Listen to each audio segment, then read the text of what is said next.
Bien, esta mañana a pie de campo estamos analizando efectivamente estas semanas complejas para el sector del ovino fundamentalmente, desde la inmovilización a primeros de febrero. Y hablamos a esta hora con el ministro de Agricultura, don Luis Planas. Muy buenos días. Muy buenos días. Encantado de estar en su programa.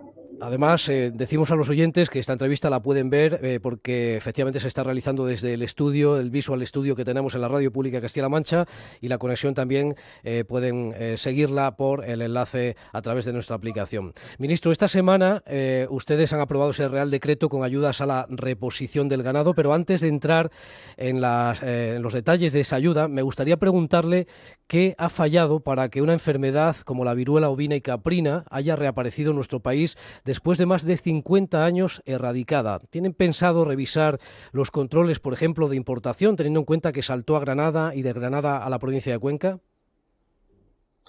Bueno, yo creo que hay que empezar por el final. Yo creo que la buena noticia es que la hayamos detectado y efectivamente que hayamos sido capaces nuestros servicios de sanidad animal, los de las comunidades autónomas y posteriormente, lógicamente, el Gobierno de España y la comunicación que hemos hecho a la Comisión Europea y a la Organización Internacional de Sanidad Animal, de haber detectado, de haber lógicamente tomado las medidas correspondientes y haber conseguido controlar esta enfermedad. ¿Cómo se puede haber producido este contagio? Es difícil saberlo a estas circunstancias. Creo que deberemos completar una investigación que deberán llevar a cabo tanto los servicios de la Comunidad Autónoma de Andalucía, la Junta de Andalucía, como la Junta de Comunidades de Castilla-La Mancha.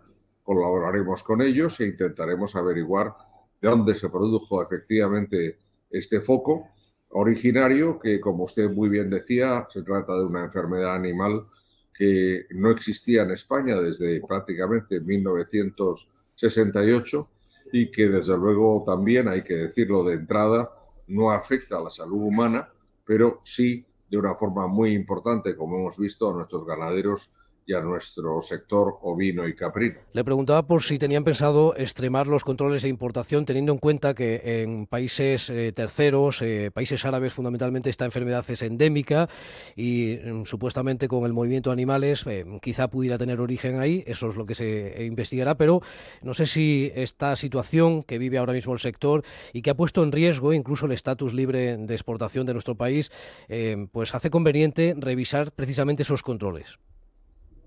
No, vamos a ver dos partes. Los controles funcionan y los controles yo creo que son absolutamente adecuados. Se trabaja muy bien al respecto.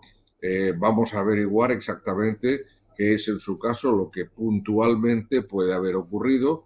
Hay muchas hipótesis posibles. No quiero mencionar ninguna porque evidentemente yo como ministro no puedo dar ninguna hipótesis y tener una información cierta al respecto, pero evidentemente ha habido un foco, pero pensemos que las oportunidades son múltiples en todos los días y en muchas situaciones de exportación e importación, y lo que tenemos que hacer es evitar que se repita. Y en cuanto a la segunda parte, el comentario que usted señalaba respecto de país libre y de las restricciones, bueno, hemos conseguido limitar al máximo todos estos efectos negativos y yo estoy convencido que además una vez la situación se normalice, espero, en los próximos días, en las próximas semanas, las pequeñas incidencias que hayamos podido tener queden solucionadas.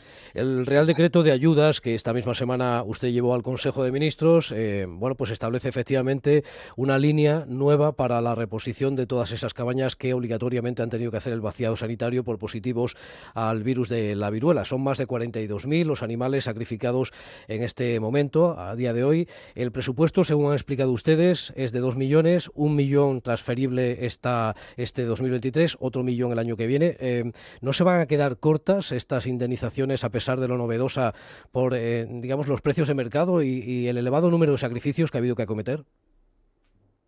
Bueno, yo creo que hay que empezar también aquí por el principio. Hemos efectivamente se han tenido que producir un vaciamiento sanitario, un vaciado sanitario que supone la eliminación de rebaños enteros, lo cual es no solo un coste económico, sino yo diría que evidentemente, pues a nuestros ganaderos les afecta empresarialmente, pero también moralmente, y yo me siento totalmente a su lado. Comprendo que es una situación dramática para cualquier ganadero, para una situación donde efectivamente tiene que sacrificar su ganado. Ahí tanto el gobierno de España como las comunidades autónomas a 50% indemnizamos de acuerdo con unos baremos, y yo creo que la decisión que ha tomado el gobierno de España es una decisión muy valiente y novedosa, ir más allá de los baremos de indemnización para poder compensar la diferencia que hay entre la situación de la indemnización por el sacrificio y el posterior desplazamiento y transporte de los cadáveres y su destrucción, y la reposición efectiva de las cabezas de ganado. Es la primera vez, según recuerdo bien, que se hace una práctica así. Nos ha parecido necesario por los números de ganaderos y los pequeños ganaderos, sobre todo afectados, y efectivamente vamos a disponer en el año 23 y 24 de una aportación de 2 millones de euros, 1 millón de euros cada uno de los años, que esperamos complementen también las comunidades autónomas a 50%, con lo cual la cantidad debería ser suficiente, pero en todo caso cumpliremos con nuestro compromiso, que es dar esa ayuda a los ganaderos para que se pueda efectuar esa reposición que tan necesaria pensamos es. Aunque a día de hoy no ha habido más casos, y esto es una buena noticia, esa partida está abierta por parte del Ministerio. Se lo pregunto porque aquí, por ejemplo, organizaciones como Asaja dicen que las pérdidas generadas por los sacrificios y toda la situación de inmovilización se elevan a casi 26 millones de euros. Hay una diferencia sustancial entre un cálculo y el de ustedes en este momento. Bueno, estamos en contacto con las comunidades autónomas y estamos viendo efectivamente cuál es la situación en función del número de ejemplares que han sido sacrificados. En el caso de Castilla-La Mancha, me consta han sido 42.600 cabezas las que han sido sacrificadas, y también en el caso de Andalucía, que han sido aproximadamente unas 3.000 más. Se ha aplicado los baremos también, como digo, cofinanciados. El gobierno de España ha prestado un adelanto precisamente de los fondos que vamos a recibir también de la Unión Europea a este respecto, y efectivamente yo creo que la cantidad es una novedad, que decir, en el pasado no existía ningún tipo de compensación como esta, con lo cual me parece cuanto menos injusto decir que cuando se pasa de cero a algo, pues es insuficiente. Lo insuficiente sería lo anterior. Lo que estamos haciendo ahora es, por el contrario, responder a una situación y lograr la reposición de las cabezas, y esa es nuestra intención. Sí, sobre todo porque estamos además en un momento comercialmente también estratégico, con el inicio del Ramadán en los próximos días, a partir del 22 de marzo, un pico de consumo alto, también la Semana Santa. Ojalá se pueda normalizar y sobre todo a medio y largo plazo se pueda recomponer una cabaña estratégica en una región como la nuestra, también Andalucía, desde luego. Sí, sin duda, estoy de acuerdo con usted totalmente. Yo creo que de todas formas, aunque ya ha sido espectacular por el número de cabezas y el número de ganaderías afectadas, solo afecta a una parte, evidentemente, del conjunto. El suministro no ha quedado interrumpido, tanto en lo que se refiere pues, a la provisión de leche para transformación posteriormente, como a la de carne. Las partidas y las cuestiones inmovilizadas, antes mencionaba, han sido básicamente, lógicamente, a los ejemplares destruidos, y en particular las restricciones lo han sido en la exportación de lana, y lo que tenemos que llevar mucho cuidado, evidentemente, es que se reproduzca esto en el futuro. En ello vamos a trabajar conjuntamente todos, porque este es un tema muy serio. Tenemos unos estándares altísimos de sanidad animal dentro de la Unión Europea y particularmente para España, y nos interesa, de cara a los mercados exteriores, pero también de cara a España, mantener esos estándares tan altos que tenemos. Aprovecho que tenemos al ministro de Agricultura esta mañana a pie de campo en la radio pública de Castilla-La Mancha para plantearle otras cuestiones de actualidad, ministro, más allá de la viruela. El jueves, apicultores de todo el país reclamaron a las puertas de su ministerio en Madrid un plan de rescate con ayudas directas, el etiquetado que la Unión Europea parece que se resiste a establecer para marcar el origen de esas mieles que tanto daño hacen desde el plano también comercial. ¿Tiene alguna solución en este momento, alguna respuesta para estas peticiones? Bueno, yo creo que las reuniones que se han mantenido con el sector, que han sido numerosas por parte del Ministerio, han permitido mostrar un camino. De hecho, las reuniones anteriores a esta manifestación que se produjo el otro día en Madrid habían llegado ya a una conclusión. La conclusión es muy sencilla. Tenemos, por un lado, una cantidad superior de financiación con cargo a la política agrícola común. El programa específico que disponemos para apicultura ha aumentado sustantivamente sus fondos. Estamos en este momento esperando de la Comisión Europea las propuestas en materia de etiquetado frontal, pero evidentemente lo que no conseguimos en su día, porque no autorizó la Comisión Europea, esperamos obtenerlo ahora, es decir, poder indicar no solo el origen geográfico, sino, como usted decía, el porcentaje.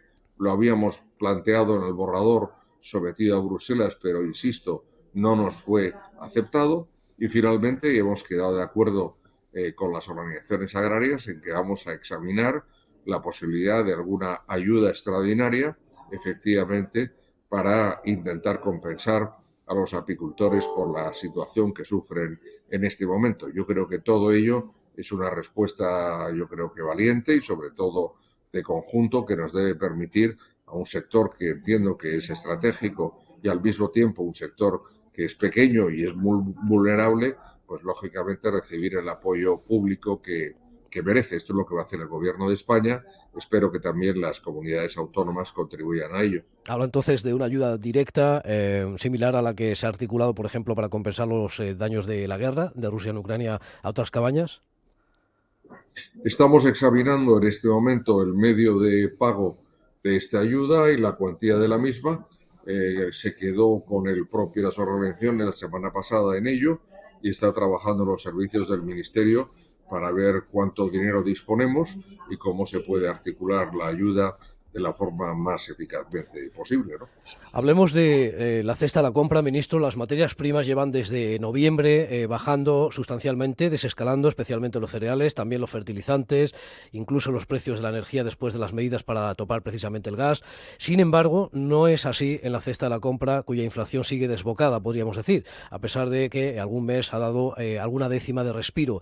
¿Por qué algunas cadenas de supermercados, ministro, sí pueden lanzar en Francia una cesta a la compra con precios máximos o topados, y esas mismas firmas, por ejemplo, también de capital francés, no lo pueden hacer aquí en España o no parece que tengan intención? Bueno, yo creo que son una situación que hay que aclarar porque me parece que es importante. El Gobierno de España está comprometido con conseguir una rebaja de los precios de los alimentos para los ciudadanos.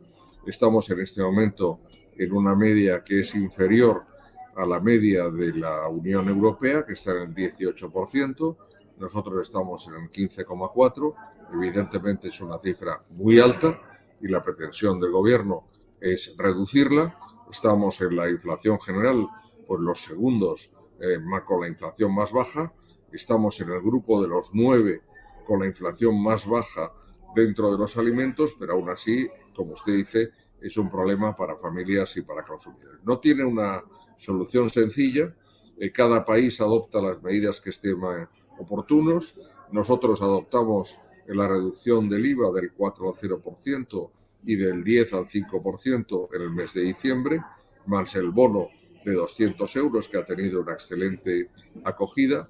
Estos son nuestros medios para luchar contra ello y, evidentemente, lo que le he pedido a la cadena alimentaria, a productores primarios, industria y distribución, y especialmente a estos, a la distribución y a la industria, en el sentido de llevar mucho cuidado e intentar limitar al máximo el incremento de los precios. Quiero aclarar que en Francia no se han topado precios, no se han situado por parte del gobierno ningún tipo de precio máximo.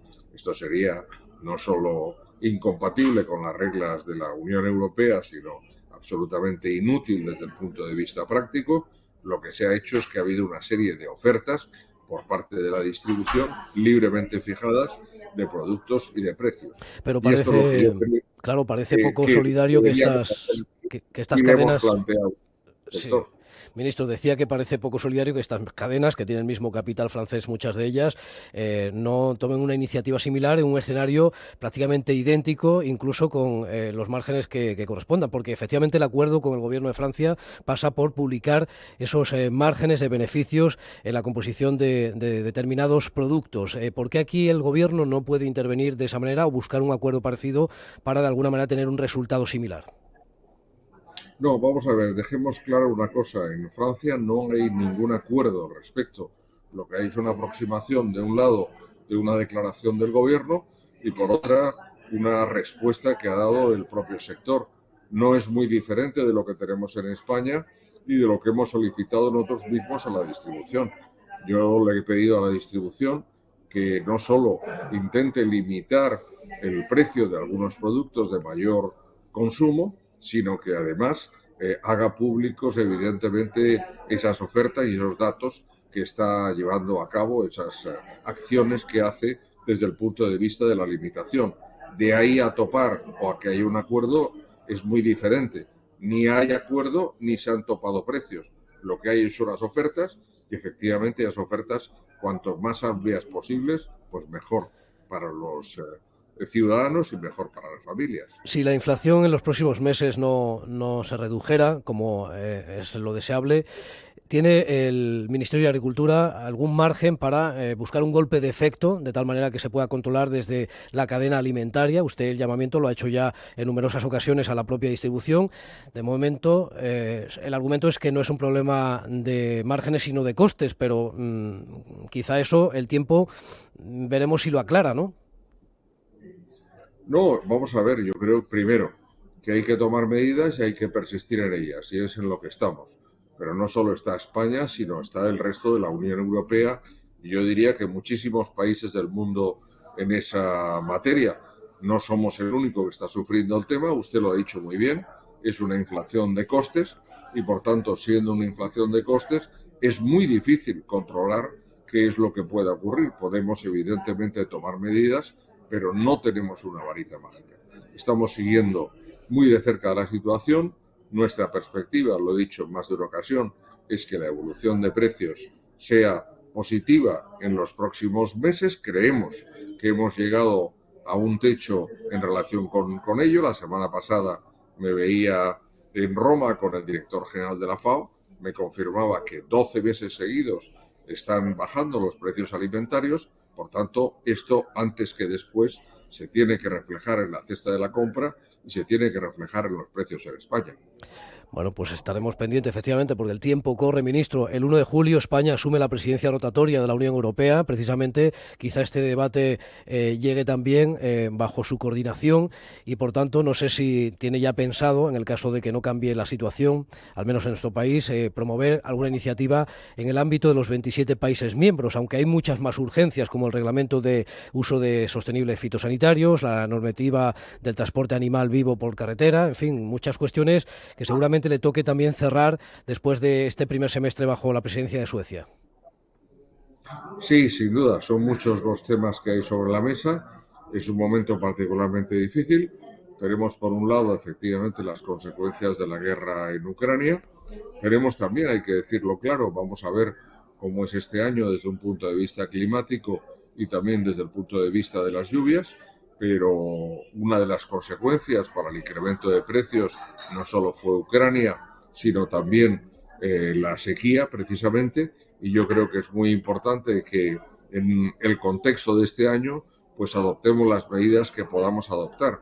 Pero ya le digo que el margen de maniobra, inclusive a nivel de comunitario, es limitado. Estamos intentando que la cadena alimentaria funcione correctamente, que haya producción alimentaria.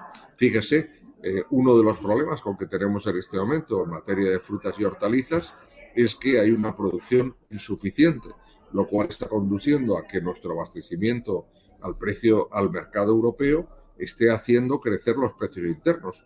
Y eso es absolutamente lógico, pero es una consecuencia de una situación no querida, como es la situación de sequía y sobre todo los costes energéticos. Se ha parado la producción bajo plástico, por ejemplo, en países como Holanda, y eso ha conducido a que somos en este momento los únicos que estamos abasteciendo el mercado comunitario. Situación muy complicada. Y en cuanto a la presidencia, pues sí, podemos hablar si quiere con detalle otro día, porque son muchos los temas que se van a plantear ahí en un contexto complicado, pero España, como siempre, esta es la quinta vez que asumimos la presidencia europea, lo hará, espero, con eficacia y estamos convencidos de que los temas que se van a discutir, usted ha mencionado algunos de ellos, pero hay muchos más, tanto en agricultura como en pesca, serán decisivos para España y para la Unión Europea. Ministro, sobre la PAC, que está ahora mismo en plazo. Los mensajes parece que se han centrado desde la Administración central, desde las comunidades autónomas, en animar a los agricultores a que asuman los ecoregímenes.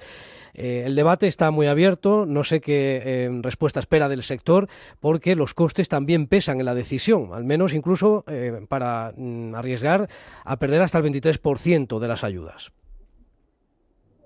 No, yo creo que en este momento yo soy optimista. Hemos empezado hace unos días la declaración de este año de la PAC, el 1 de marzo. Llegará hasta el 31 de mayo, pero hay que darse prisa, hay que empezar a preparar no solo los papeles, sino analizar cada explotación, cuál es ese ecorégimen de los 9 que hay establecidos, que es el más favorable desde un punto de vista de la explotación y desde un punto de vista económico.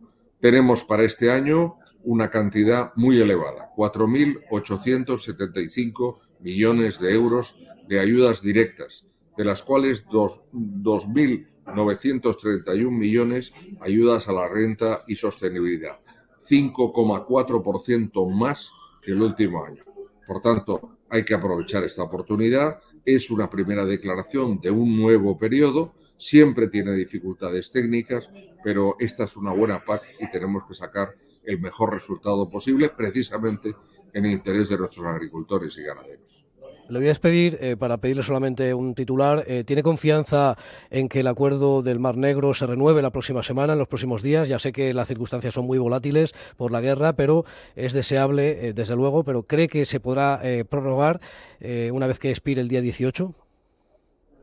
Estamos apostando por ello, claramente, pero no solo España, sino el conjunto de la Unión Europea y yo diría que todo el mundo occidental, ¿no? Porque el que se produjera una interrupción, cosa que espero y deseo no ocurra, pues tendría consecuencias muy graves para nosotros, pero muy graves sobre todo para los países en desarrollo que no tienen como nosotros un problema de precios, sino algo mucho más sencillo y más grave, que es la falta de abastecimiento. Es que no pueden comprar ni cereales, no pueden comprar oleaginosas, no pueden comprar fertilizantes y, por tanto, los alimentos no están disponibles. El hambre en el mundo ha aumentado, se sitúa en estos momentos con la malnutrición en más de 800 millones de personas. Llevamos 20 años reduciéndose y ahora de nuevo ha vuelto a aumentar.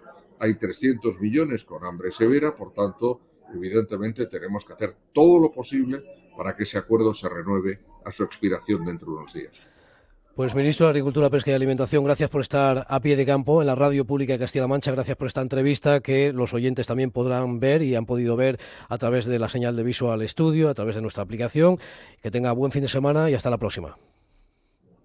Muy bien, muchas gracias, un saludo a todos los que nos están escuchando y también viendo y evidentemente, como siempre, trabajando desde el Gobierno de España por todo nuestro sector primario, pero también por toda la cadena alimentaria y nuestros ciudadanos que necesitan alimentos en cantidad, en calidad y a un precio razonable. Buenos días.